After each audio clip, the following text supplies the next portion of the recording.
পঞ্চম তত্ত্ব, আকাশ, নব, ব্যোম। আসলে কোনো ভ্রম নাকি সত্য? ভ্রম তো হতে পারে না, কারণ ভ্রমের মধ্যে কেউ বাঁচতেই পারে না। আর যদি সত্য হয় তাহলে এতটাই বিশাল যে আমাদের চোখের থেকে, আমাদের ইন্দ্রিয়ের থেকে, আমাদের মস্তিষ্কের থেকে, আমাদের চিন্তাভাবনার থেকেও অনেক ঊর্ধ্বে, যাকে আমরা বুঝতেই পারি না। এটা যতটাই বিশাল আকার ঠিক ততটাই সরল। এই আকাশ যতই অন্ধকারাচ্ছন্ন ততটাই আলোর প্রকাশ প্রদান করে থাকে। দেখতে গেলে এ হলো জীবনের সঞ্চালক, কিন্তু যদি ক্রুদ্ধ হয়ে যায় তাহলে প্রাণ কেড়ে নিতেও দ্বিধা বোধ করে না। এই আকাশ শুধুমাত্র পৃথিবী লোক নয়, বরং এই সমগ্র ব্রহ্মাণ্ডকে, এই সমগ্র সৃষ্টিকে, এর প্রত্যেকটা তারাকে, প্রত্যেকটা গ্রহকে একটা বিশেষ স্থান প্রদান করে। এর নিজের কোনোই অস্তিত্ব নেই, কিন্তু সকলকে অস্তিত্ব প্রদান করে। এটাই হলো এই আকাশের মাহাত্ম্য। এই আকাশই হলো মাহাত্ম্যের প্রতিরূপ, যা আমাদের ভাবনা দ্বারা উৎপন্ন হয়। আপনিও আকাশের মতো এই বোধকে আপন করে নিন। আপনার জীবনও আকাশের মতন মহান এবং বিশাল হয়ে উঠবে। আর তখনই মন সুপ্রসন্ন হয়ে বলবে, রাধা রাধা। মানুষ কতটা বিচিত্র হতে পারে। সব সময় স্বপ্ন দেখতে থাকে যে কাল আমি এটা করব, কাল আমি ওটা শুরু করব, কাল আমি ওটা সম্পন্ন করব। এই যে কাল শব্দটা, এই কাল অত্যন্ত বিচিত্র এক শব্দ। আমরা সবসময় এটাকে আসতে দেখতে পাই, কিন্তু এটা আসাতে বর্তমানে পরিণত হয়। আবার আজ নতুন কাল দেখতে পাই, তার জন্য অপেক্ষা করি, যখন সেটা সামনে আসে বর্তমানে পরিণত হয়। এই কাল সবসময় একটা মিথ্যে সান্ত্বনা দেয় যে সে আসছে, কিন্তু সে কখনোই আসে না। যেটা আপনার হাতে রয়েছে তা হলো আজ, বর্তমান। তাই যা করার আছে, যা সম্পন্ন করতে চান, যা শুরু করতে চান, আজ করুন, বর্তমানে করুন। কারণ আজ আপনি যা করবেন সেটাই আপনার ভবিষ্যৎ নির্ধারিত করবে। ভবিষ্যতের বিষয় ভাবতে থাকলে ভবিষ্যৎ সুন্দর হবে না। আজ কর্ম করতে হবে। তাই আজ বর্তমানে জীবনযাপন করুন, কর্ম করুন, আর আমার সাথে ভালোবেসে বলুন, রাধা রাধা। এই সংসারে এমন কিছু মানুষ আছেন যাদেরকে আপনার ভালো লাগে, তারা আপনার প্রিয়। আমরা চাই ওনারা আমাদের কাছে থাকুন, আমরা ওনাদের কাছে থাকি। এবার সেই ক্ষেত্রে আমরা তাদের ভালো ভালো উপহার দেওয়ার চেষ্টা করি, কারণ ওনারা হলেন আমাদের প্রিয়। আর তার বদলে আমরা আশা করে থাকি যে ওনারা আমাদের একটু সম্মান করবেন। এবার এই মানুষজন যারা আমাদের প্রিয়, এদের আমরা একটা উপহার দিই। সোনা দিয়ে থাকি, আভূষণ দিয়ে থাকি, হিরে মুক্তো দিয়ে থাকি।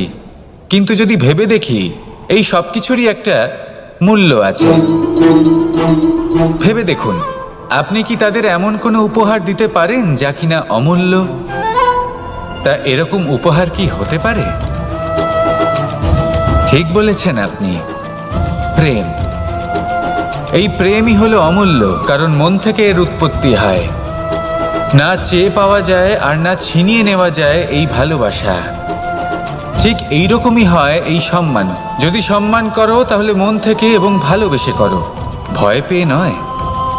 মনে রাখবেন, যে মাথা ভয়ের দ্বারা নত হয়, বিরোধিতাও প্রথমে সেই করে থাকে। যে মাথা ভালোবেসে নত হয়, তা আপনার জন্য বলিদানও দিতে পারে। এই সংসারের সব থেকে বড় উপহার, সব থেকে বড় বরদান এই প্রেম এবং সম্মান। তাকে সম্মান করুন আর আমার সাথে ভালোবেসে বলুন, রাধা রাধা। আপনার থেকে বড়, আপনার থেকে মহান হলেন সেই গুরু। এটা কি আবশ্যক যে সেই গুরু কোনো ব্যক্তিই হবেন? কখনোই নয়। গুরু হলেন একটা তত্ত্ব, গুরু হলেন একটা শক্তি। গুরু একজন ব্যক্তি হলে শুধুই একজনই হতেন, কিন্তু তা নয়। গুরু হলেন একটা অনুভূতি, গুরু হলেন শ্রদ্ধা। গুরু তিনি যিনি আপনার ব্যক্তিত্বের পরিচালক হন। গুরু তিনি যিনি আপনার ব্যক্তিত্বের নির্মাতা হন। আপনি কখন, কোথায়, কোন স্থানে, কি রূপে গুরু লাভ করবেন আর কি শিক্ষা লাভ করবেন তা নির্ভর করছে আপনার মানসিকতার উপর, যে আপনি সকলকে কিভাবে আপন করে নিতে পারেন। যদি আপনি গুরুকে আপন করতে চান, জ্ঞানকে আপন করতে চান, তাহলে আপনার মধ্যে শ্রদ্ধা জাগ্রত করতে হবে, সামর্থ্য জাগ্রত করতে হবে। আপনি গুরু এবং জ্ঞানকে আপন করে নিতে পারলে তা এমনিই আপনাকে মহান করে তুলবে। তাহলে আসুন আর আমার সাথে ভালোবেসে বলুন, রাধা রাধা। কখনো কোনো চাতককে দেখেছেন? একটা চাতক বর্ষার জন্য অপেক্ষা করে, সেই বর্ষার জলে নিজের তৃষ্ণা নিবারণ করে, নয়তো সারা বছর তৃষ্ণার্ত থেকে যায়। ও আকাশের দিকে তাকিয়ে থাকে আর অপেক্ষা করে যে কবে বর্ষা হবে আর কবে আমি আমার তৃষ্ণা নিবারণ করব। সেখানে অন্যদিকে একটি কাক বা একটা পায়রা, এরা কি করে? যেখানে জল পায় পান করে নেয়, যেখানে খাবার পায় খেয়ে নেয়, আত্মীয় স্বজন বন্ধু বান্ধব যাকেই পায় তার সাথে সময় কাটায়, খাবার খায় আর চলে যায়। এবার এদের মধ্যে মিল কোথায় আর পার্থক্য কোথায়? দুজনের কাছেই ডানা রয়েছে, দুজনেই উড়তে পারে। এই আকাশ হলো ওদের, খাবারের দানা ওদের। পার্থক্য হলো তাদের অভিলাষার, পার্থক্য হলো তাদের আকাঙ্ক্ষার, পার্থক্য জীবন যাপনের ধরনের। এবার যত বেশি আকাঙ্ক্ষা থাকবে, যত দামি জীবনযাপন করার ইচ্ছে থাকবে, তত বেশি কষ্ট আপনাকে সহ্য করতে হবে। আবার অন্যদিকে জীবন যত সরল হবে, জীবনযাপন যত সরল হবে, সমস্যা ততটাই কম হবে। তাই সবসময় চেষ্টা করবেন আপনার মানসিকতা এবং আপনার জীবন যেন সরল হয়। ভালোবাসতে থাকুন। যদি কেউ আপনাকে ভালোবাসে, তাকেও আপনি ভালোবাসা ফিরিয়ে দিন। তাদের সাথে কথা বলুন, কিছু তাদের কথা শুনুন, কিছু নিজের কথা বলুন। দেখবেন সকল তাপ উত্তাপ দূর হয়ে গেছে। এটাই তো হলো জীবনের সারমর্ম। তাই প্রেমে থাকুন, ভালোবাসুন, আর ভালোবেসে আমার সাথে বলুন, রাধা রাধা। ক্ষমা একটা অত্যন্ত সুন্দর শব্দ, আমার খুব প্রিয় শব্দ। কিন্তু এই ক্ষমা কখন আর কিভাবে প্রয়োগ করতে হবে সেটা বোঝা প্রয়োজনীয়। এক, যদি আপনি কোনো অন্যায় করেন আর ক্ষমা না চান, ক্ষমা প্রার্থনা না করেন, ক্ষমা চাওয়া থেকে এড়িয়ে যান, তাহলে তাতে আপনারই ক্ষতি হবে। কিভাবে? ক্ষমা না চাইলে মনের মধ্যে অহংকার জাগ্রত হয়, আর অহংকার তো প্রকৃত অর্থে আমাদের ক্ষতিই করে। দুই, কেউ যদি অপরাধ করেন, আপনার থেকে ক্ষমা না চান, তাহলে তাকে ক্ষমা করবেন না। ক্ষমা হলো অত্যন্ত অমূল্য, আর না চাইতেই কাউকে ক্ষমা দান করা এটা উচিত নয়। তিন, যদি কেউ আপনার সাথে অনুচিত কিছু করেন, অপরাধ করেন, আর আপনার থেকে ক্ষমা চান, তাহলে তাকে ক্ষমা করে দিন। তাতে আপনার অন্তরের করুণাবোধ জাগ্রত হবে, প্রেম জাগ্রত হবে, আর তা আপনার জন্য শুভ হবে। চার, যদি আপনি নিজে কোনো অপরাধ করেন, তাহলে অবশ্যই ক্ষমা চাইবেন। তাতে আপনারই লাভ হবে। কিভাবে? সামনের ব্যক্তি আপনাকে ক্ষমা করুক বা না করুক, আপনার অন্তরের অহংকার ক্ষীণ হবে, আর এই মন আরো নির্মল হয়ে উঠবে। এই ক্ষমা অত্যন্ত অমূল্য, ভেবেচিন্তে একে ব্যবহার করুন, আর আমার সাথে ভালোবেসে বলুন, রাধা রাধা। একবার একজন গুরু তার শিষ্যদের পরীক্ষা নিচ্ছিলেন। উনি ওনার প্রত্যেক শিষ্যকে একটি করে পাখি দিয়ে বললেন সেই পাখির বলি দিতে হবে, কিন্তু এমন এক স্থানে যেখানে কেউ তাদের দেখতে পাচ্ছে না। প্রত্যেক শিষ্য নিজের যাত্রা শুরু করল। কেউ ঘন বনে প্রবেশ করল, কেউ অন্ধকার গুহায় প্রবেশ করল, কেউ দূরে কোনো পর্বতের শিখরে পৌঁছে গেল। যে মুহূর্তে দেখলো তাদের কেউ দেখতে পাচ্ছে না, তারা সেই বলি দিতে চেষ্টা করল। যেই বলি দিতে গেল, সেই পাখি আলোর কিরণে পরিবর্তিত হলো এবং লুপ্ত হয়ে গেল। একজন শিষ্য ছিল যে আবার গুরুর কাছে ফিরে এলো। সে বলল, ক্ষমা করবেন গুরুদেব, কিন্তু আমি এমন কোনো স্থান পেলাম না যেখানে কেউ আমাকে দেখতে পাচ্ছে না। অন্য কেউ না দেখতে পেলেও আমি নিজে দেখতে পাচ্ছিলাম, আমার অন্তর্মন দেখতে পাচ্ছিল। সেই শিষ্য বুঝতে পেরেছিল যে পরমাত্মার দৃষ্টি সবসময় তাকে দেখতে পাচ্ছে, আর ও কখনো অনুচিত কর্ম করতে পারবে না। আর শুধুমাত্র এই কারণে সেই শিষ্যই সেই পরীক্ষায় উত্তীর্ণ হলো। আসুন আর আমার সাথে ভালোবেসে বলুন, রাধা রাধা। আমরা সবাই ফল খাই, কিন্তু আমাদের সেই ফলই প্রিয় হয় যে পরিপক্ক হয়ে ওঠে, যেটা নম্র হয়, আর যে ফল অনেক বেশি মিষ্টি আর সুস্বাদু হয়ে থাকে, যাদের রঙে বাহার দেখা যায়। সেইভাবে জীবনে আমরা নানান মানুষের সাথে পরিচিত হই, কিন্তু সেই মানুষই আমাদের মন ছুঁয়ে যায় যারা বিনম্র স্বভাবের, যাদের বাণী খুব মধুর, যাদের অন্তরে আত্মবিশ্বাসের একটা তেজ, একটা রং দেখা যায়। এবার এমন ব্যক্তি আমরা কি করে হব? ঠিক সেইভাবেই যেমন একটা ফল রোদ, বর্ষা, শীত, বায়ু এই সকল সংকটময় পরিস্থিতির সম্মুখীন হয়ে পরিপক্ক হয়ে ওঠে, সেইভাবেই মানুষ সংকটময় পরিস্থিতির সম্মুখীন হয়ে পরিপক্ক হয়ে ওঠেন। যদি এই সংকটের সম্মুখীন হন তাহলে অভিজ্ঞ হবেন, আর এই অভিজ্ঞতাই শিক্ষা দিয়ে যাবে। এই অভিজ্ঞতা আমাদের শিখিয়ে দেয় যে আমাদের বিনম্র থাকতে হবে, অহংকার করে কোনো লাভ নেই। মধুর বাণীর যে কি মূল্য তা আমরা শিখতে পারি। এই অভিজ্ঞতাই আমাদের বুঝিয়ে দেয় যে উচিত অনুচিত কোনটা, আমাদের দৃষ্টিভঙ্গি তৈরি করে, আর এই দৃষ্টিভঙ্গি দ্বারা আত্মবিশ্বাস জাগ্রত হয়। সেই জন্য জীবনে কখনো বিপদ থেকে দূরে পালাবেন না, সেগুলোর সম্মুখীন হন, অভিজ্ঞতা লাভ করুন, তার থেকে শিক্ষা লাভ করুন, এইভাবেই পরিপক্ক হবেন। আসুন আমার সাথে ভালোবেসে বলুন, রাধা রাধা। মানুষ বর্তমানে নিজের জীবন অতিবাহিত করেন, কিন্তু তার জীবনে অতীতকাল এবং ভবিষ্যৎকাল এই দুটোরই সমান গুরুত্ব রয়েছে। অতীতকাল অতিবাহিত হয়ে গেছে এবং সেটা জীবিত থাকে আমাদের স্মৃতি হিসেবে, এবং ভবিষ্যৎ হলো সেটাই যেটা আমরা শুধুমাত্র কল্পনাই করতে পারি। এবার অতীতের কিছু স্মৃতি এমন থাকে যা আমাদের কাছে আনন্দময় হয় না, তা কটু হয়, দুঃখজনক হয়, যন্ত্রণাদায়ক হয়। আমরা যা কিছুই করি তা বদলে ফেলতে পারবো না, কিন্তু ভবিষ্যৎকাল সেটা আমরা রচনা অবশ্যই করতে পারি, যদি আজ আমরা শ্রেষ্ঠ কর্ম করি। যদি আজকের এই দিনটা আমরা আনন্দের সাথে অতিবাহিত করি, সুখের সাথে অতিবাহিত করি, এক একটা মুহূর্ত আমরা আনন্দ এবং ভালোবাসার সাথে অতিবাহিত করি, আপনার আজকের এই কর্ম আপনার ভবিষ্যৎ নির্ধারণ করবে। আজ আপনি যেভাবে জীবন কাটাবেন তা ভবিষ্যতে গিয়ে অতীতকালে পরিণত হবে, আর তখন আপনি এমন স্মৃতি খুঁজে পাবেন যেখানে আপনি প্রত্যেকটি মুহূর্ত প্রেম এবং আনন্দের সাথে অতিবাহিত করেছেন, এবং সেই স্মৃতি মধুর হবে। তাহলে আজ শ্রেষ্ঠ এবং উচিত কর্ম করুন, আপনি নিশ্চিত রূপে একটি উজ্জ্বল, শুদ্ধ, পবিত্র এবং আনন্দময় ভবিষ্যৎ লাভ করবেন। আসুন আমার সাথে ভালোবেসে বলুন, রাধা রাধা। এই সংসারে অনেক অনেক এমন জ্ঞানী আছেন যারা নিজের সমস্ত জীবন জ্ঞান অর্জন করতে অতিবাহিত করেছেন।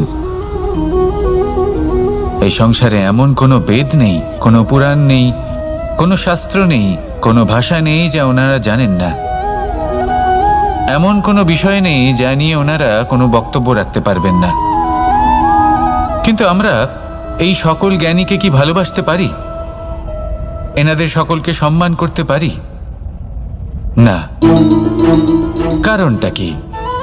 দেখুন, বেদ পড়া একটি আলাদা বিষয়, বেদনা বুঝতে পারা অন্য ব্যাপার।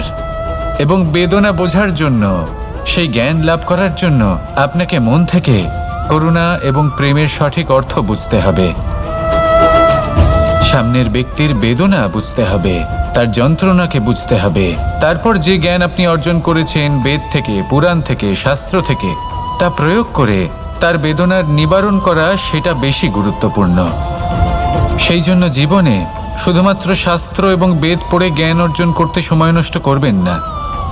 মন থেকে প্রেমের কি অর্থ সেই বিষয়ে জ্ঞান লাভ করার চেষ্টা করুন, করুণাও বুঝতে চেষ্টা করুন। একজন শ্রেষ্ঠ ব্যক্তি হয়ে উঠুন, আর আমার সাথে ভালোবেসে বলুন, রাধা রাধা।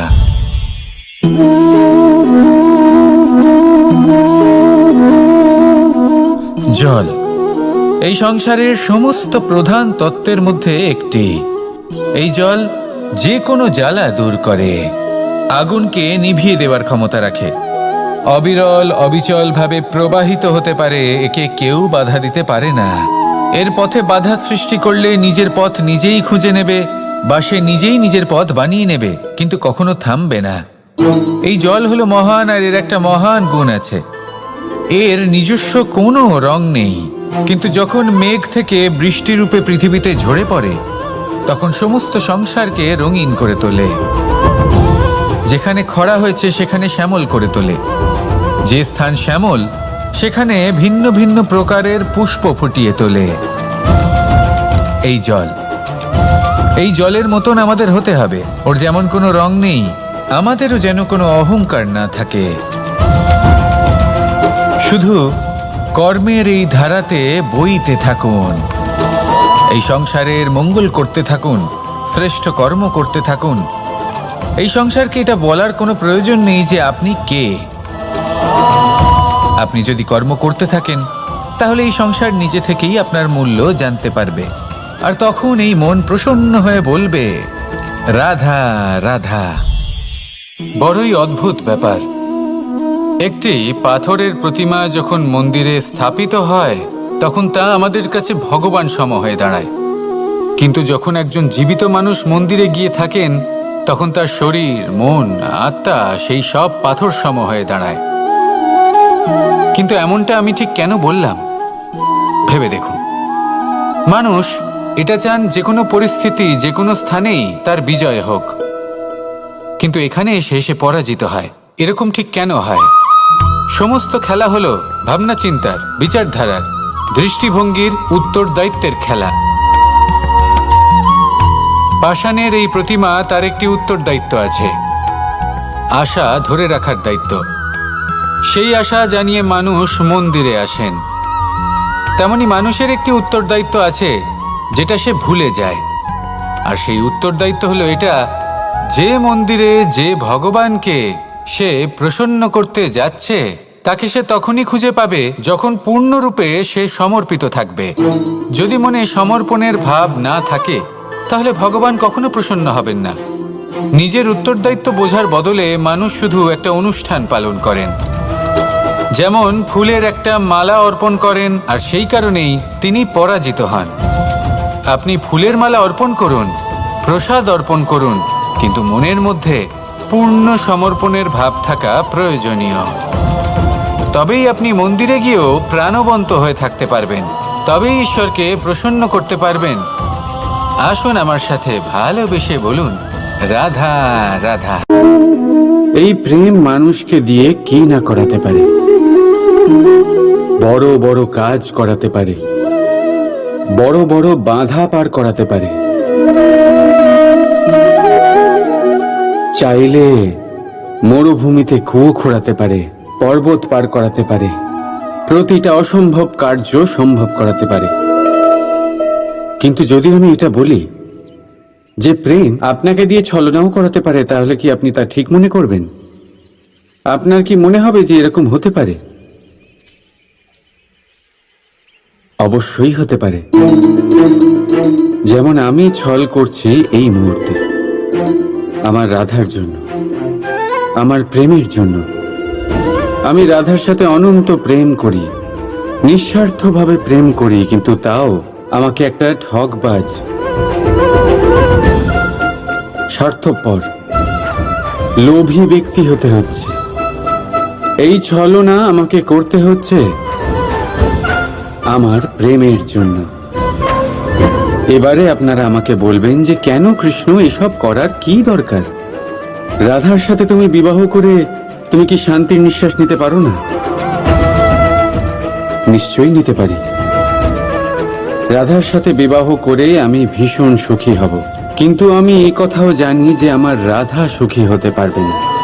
কারণ যদি এই বিবাহ হয়, তার মাতা পিতা, তার পরিবারকে বর্ষণা ত্যাগ করতে হবে।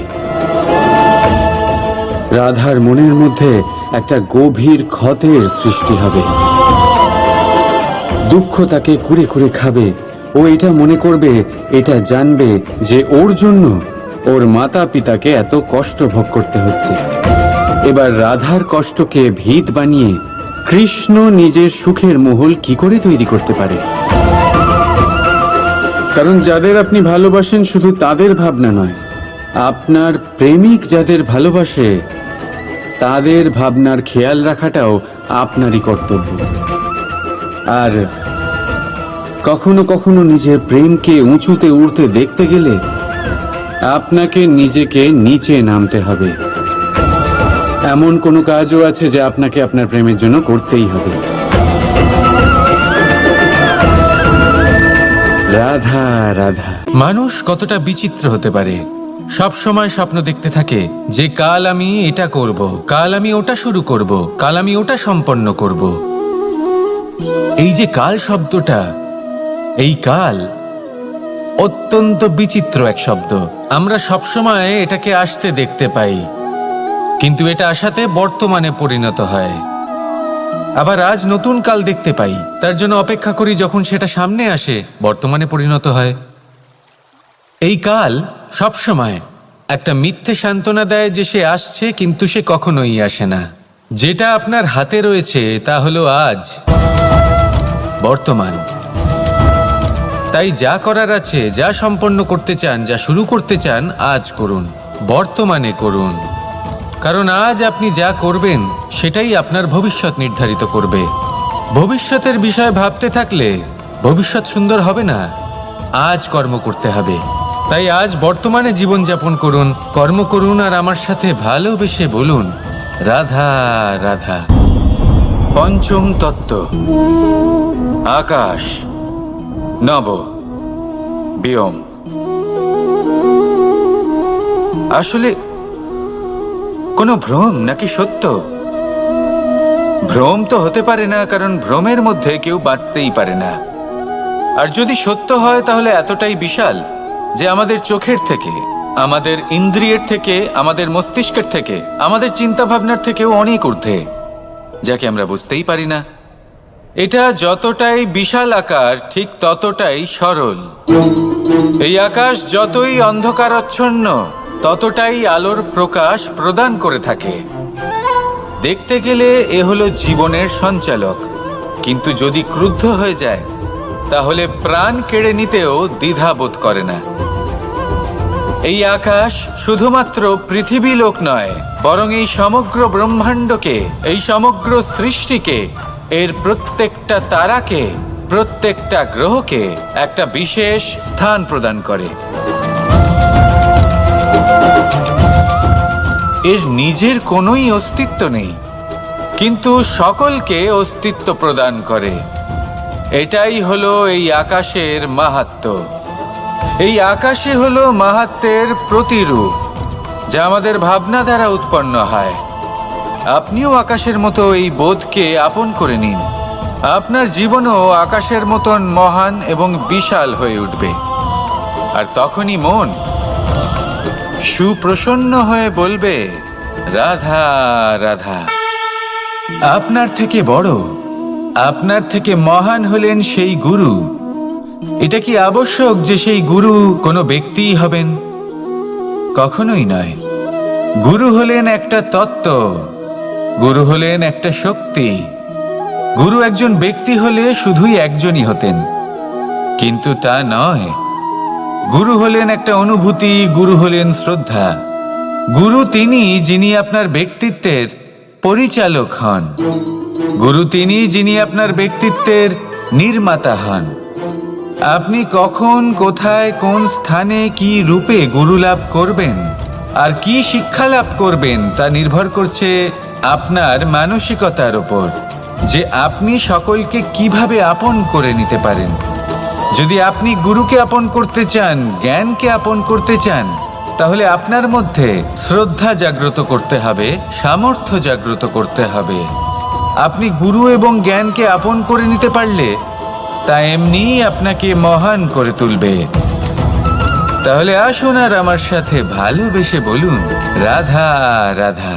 এই সংসারে এমন কিছু মানুষ আছেন যাদেরকে আপনার ভালো লাগে, তারা আপনার প্রিয়। আমরা চাই ওনারা আমাদের কাছে থাকুন, আমরা ওনাদের কাছে থাকি, এবার সেই ক্ষেত্রে আমরা তাদের ভালো ভালো উপহার দেওয়ার চেষ্টা করি, কারণ ওনারা হলেন আমাদের প্রিয়। আর তার বদলে আমরা আশা করে থাকি যে ওনারা আমাদের একটু সম্মান করবেন। এবার এই মানুষজন যারা আমাদের প্রিয়, এদের আমরা একটা উপহার দিই। সোনা দিয়ে থাকি, আভূষণ দিয়ে থাকি, হিরে মুক্ত দিয়ে থাকি।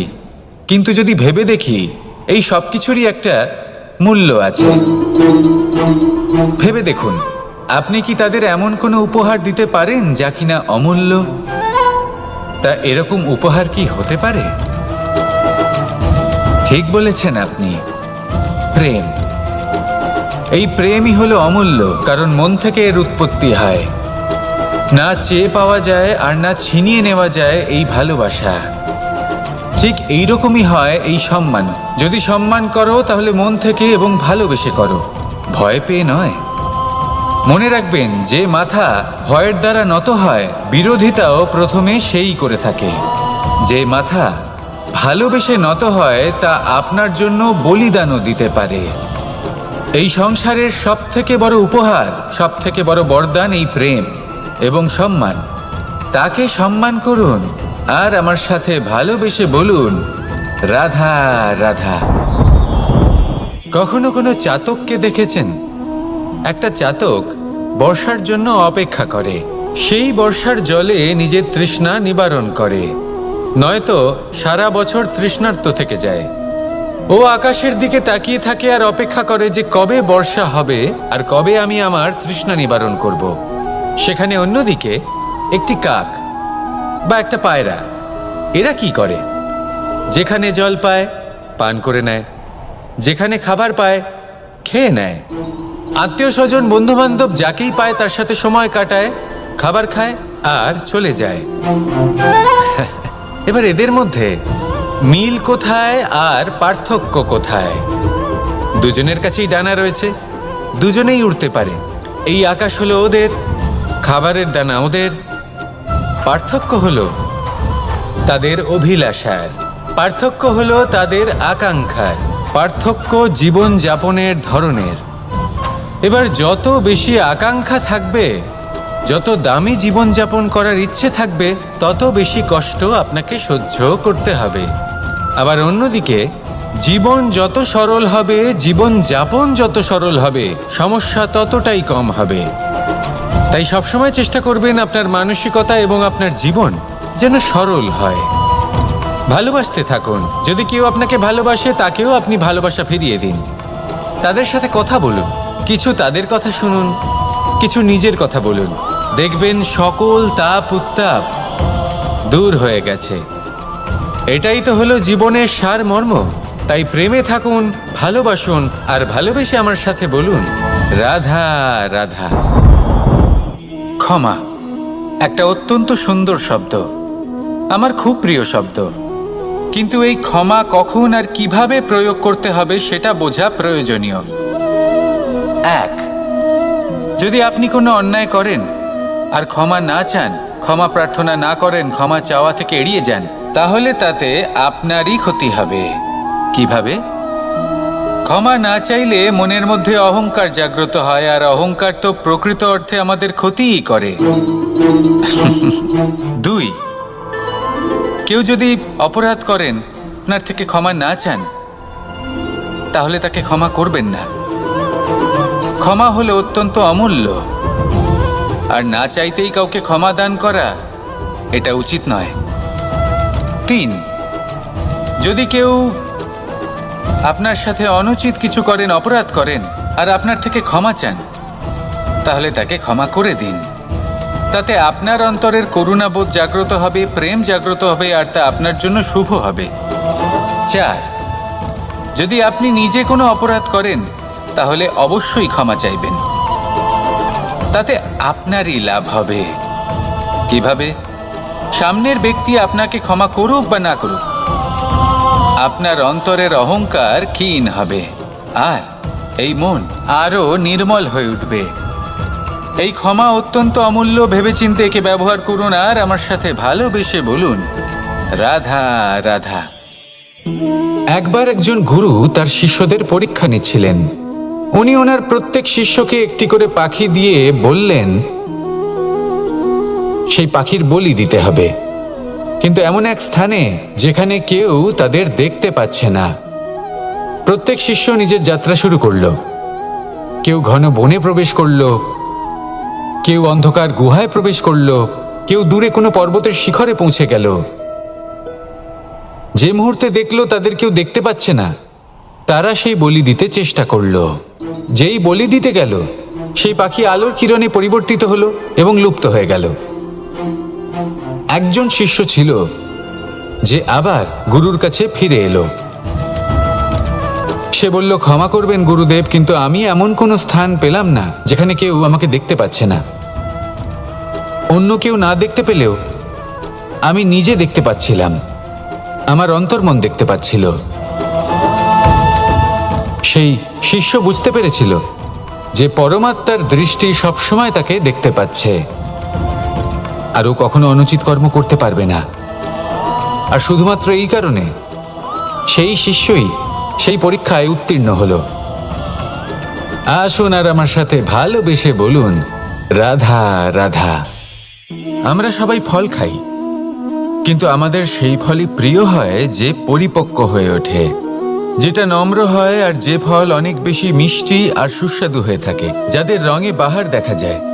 সেইভাবে জীবনে আমরা নানান মানুষের সাথে পরিচিত হই, কিন্তু সেই মানুষই আমাদের মন ছুঁয়ে যায় যারা বিনম্র স্বভাবের, যাদের বাণী খুব মধুর, যাদের অন্তরে আত্মবিশ্বাসের একটা তেজ, একটা রং দেখা যায়। এবার এমন ব্যক্তি আমরা কি করে হব? ঠিক সেইভাবেই যেমন একটা ফল রোদ, বর্ষা, শীত, বায়ু এই সকল সংকটময় পরিস্থিতির সম্মুখীন হয়ে পরিপক্ক হয়ে ওঠে, সেইভাবেই মানুষ সংকটময় পরিস্থিতির সম্মুখীন হয়ে পরিপক্ক হয়ে ওঠেন। যদি এই সংকটের সম্মুখীন হন তাহলে অভিজ্ঞ হবেন, আর এই অভিজ্ঞতাই শিক্ষা দিয়ে যাবে। এই অভিজ্ঞতা আমাদের শিখিয়ে দেয় যে আমাদের বিনম্র থাকতে হবে। অহংকার করে কোনো লাভ নেই। মধুর বাণীর যে কি মূল্য তা আমরা শিখতে পারি। এই অভিজ্ঞতাই আমাদের বুঝিয়ে দেয় যে উচিত অনুচিত কোনটা, আমাদের দৃষ্টিভঙ্গি তৈরি করে, আর এই দৃষ্টিভঙ্গি দ্বারা আত্মবিশ্বাস জাগ্রত হয়। সেই জন্য জীবনে কখনো বিপদ থেকে দূরে পালাবেন না, সেগুলোর সম্মুখীন হন, অভিজ্ঞতা লাভ করুন, তার থেকে শিক্ষা লাভ করুন, এইভাবেই পরিপক্ক হবেন। আসুন আমার সাথে ভালোবেসে বলুন, রাধা রাধা। মানুষ বর্তমানে নিজের জীবন অতিবাহিত করেন, কিন্তু তার জীবনে অতীতকাল এবং ভবিষ্যৎকাল এই দুটোরই সমান গুরুত্ব রয়েছে। অতীতকাল অতিবাহিত হয়ে গেছে এবং সেটা জীবিত থাকে আমাদের স্মৃতি হিসেবে, এবং ভবিষ্যৎ হলো সেটাই যেটা আমরা শুধুমাত্র কল্পনাই করতে পারি। এবার অতীতের কিছু স্মৃতি এমন থাকে যা আমাদের কাছে আনন্দময় হয় না, তা কটু হয়, দুঃখজনক হয়, যন্ত্রণাদায়ক হয়। আমরা যা কিছুই করি তা বদলে ফেলতে পারবো না, কিন্তু ভবিষ্যৎকাল সেটা আমরা রচনা অবশ্যই করতে পারি, যদি আজ আমরা শ্রেষ্ঠ কর্ম করি। যদি আজকের এই দিনটা আমরা আনন্দের সাথে অতিবাহিত করি, সুখের সাথে অতিবাহিত করি, এক একটা মুহূর্ত আমরা আনন্দ এবং ভালোবাসার সাথে অতিবাহিত করি, আপনার আজকের এই কর্ম আপনার ভবিষ্যৎ নির্ধারণ করবে। আজ আপনি যেভাবে জীবন কাটাবেন তা ভবিষ্যতে গিয়ে অতীতকালে পরিণত হবে, আর তখন আপনি এমন স্মৃতি খুঁজে পাবেন যেখানে আপনি প্রত্যেকটি মুহূর্ত প্রেম এবং আনন্দের সাথে অতিবাহিত করেছেন, এবং সেই স্মৃতি মধুর হবে। তাহলে আজ শ্রেষ্ঠ এবং উচিত কর্ম করুন, আপনি নিশ্চিত রূপে একটি উজ্জ্বল, শুদ্ধ, পবিত্র এবং আনন্দময় ভবিষ্যৎ লাভ করবেন। আসুন আমার সাথে ভালোবেসে বলুন, রাধা রাধা। এই সংসারে অনেক অনেক এমন জ্ঞানী আছেন যারা নিজের সমস্ত জীবন জ্ঞান অর্জন করতে অতিবাহিত করেছেন। এই সংসারে এমন কোনো বেদ নেই, কোনো পুরাণ নেই, কোনো শাস্ত্র নেই, কোনো ভাষা নেই যা ওনারা জানেন না। এমন কোনো বিষয় নেই যা নিয়ে ওনারা কোনো বক্তব্য রাখতে পারবেন না। কিন্তু আমরা এই সকল জ্ঞানীকে কি ভালোবাসতে পারি? এনাদের সকলকে সম্মান করতে পারি না। কারণটা কি? দেখুন, বেদ পড়া একটি আলাদা বিষয়, বেদনা বুঝতে পারা অন্য ব্যাপার, এবং বেদনা বোঝার জন্য, সেই জ্ঞান লাভ করার জন্য আপনাকে মন থেকে করুণা এবং প্রেমের সঠিক অর্থ বুঝতে হবে। সামনের ব্যক্তির বেদনা বুঝতে হবে, তার যন্ত্রণাকে বুঝতে হবে। তারপর যে জ্ঞান আপনি অর্জন করেছেন বেদ থেকে, পুরাণ থেকে, শাস্ত্র থেকে, তা প্রয়োগ করে তার বেদনার নিবারণ করা, সেটা বেশি গুরুত্বপূর্ণ। সেই জন্য জীবনে শুধুমাত্র শাস্ত্র এবং বেদ পড়ে জ্ঞান অর্জন করতে সময় নষ্ট করবেন না। মন থেকে প্রেমের কি অর্থ সেই বিষয়ে জ্ঞান লাভ করার চেষ্টা করুন। করুণাও বুঝতে চেষ্টা করুন। একজন শ্রেষ্ঠ ব্যক্তি হয়ে উঠুন আর আমার সাথে ভালোবেসে বলুন, রাধা রাধা।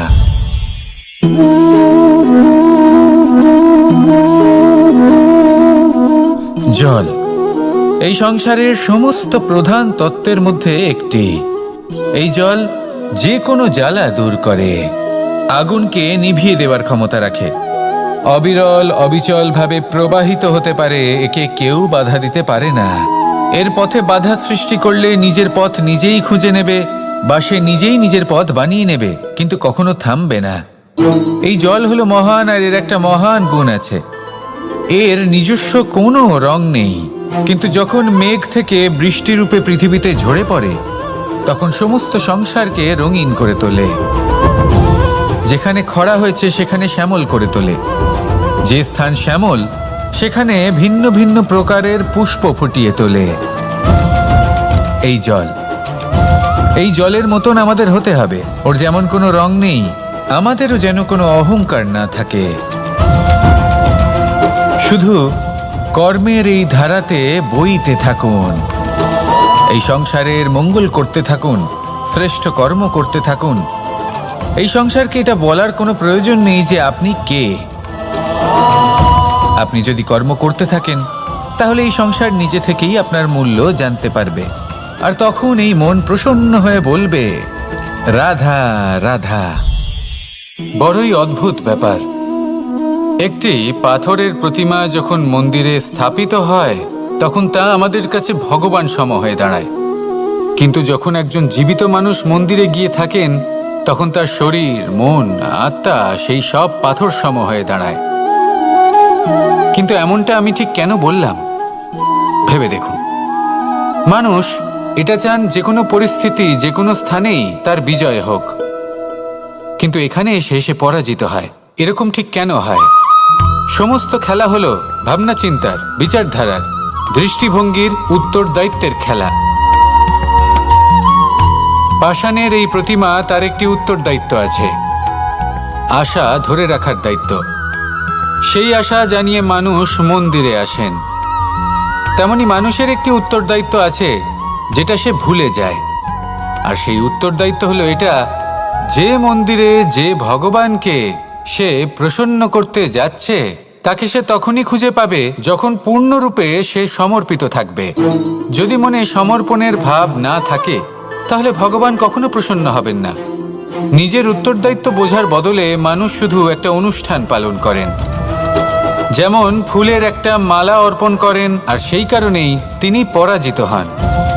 আপনি ফুলের মালা অর্পণ করুন, প্রসাদ অর্পণ করুন, কিন্তু মনের মধ্যে পূর্ণ সমর্পণের ভাব থাকা প্রয়োজনীয়।